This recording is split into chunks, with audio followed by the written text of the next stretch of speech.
Mit navn er Ivar Tarp. Jeg er stifter af De Glade Chefer. Et netværk for bestyrelsesmedlemmer, koncernchefer, administrerende direktører og andre beslutningstagere på et højt niveau. I Glade Chefer der holder vi møder og events, som er drevet af en passion. Det kan være så om ure, cykling, kunst, mad, vin eller som her omkring biler. De her møder og events holder vi forskellige steder i Danmark og i udlandet. Til dem er du velkommen til at tage en ven med, en kollega eller en forretningsforbindelse, og også gør dem glade. Du bestemmer selv, hvilke events og møder du deltager i.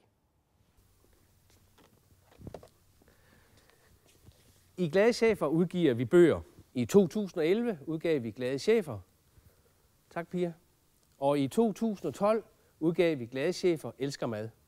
Og der er flere bøger på vej. I Glade Chefer kan du møde andre nye forretningsforbindelser, andre glade chefer. Og Glade Chefer er faktisk en ret god investering. Glade Chefer er for både kvinder og mænd. Måske er det noget for dig at blive medlem af Glade Chefer, Danmarks hurtigst voksende ledernetværk. Tilmeldingen sker her på hjemmesiden. Du er også altid velkommen til at kontakte mig, hvis du vil høre mere om Glade Chefer. Jeg ser frem til at byde dig og din virksomhed velkommen i Glade Chefer.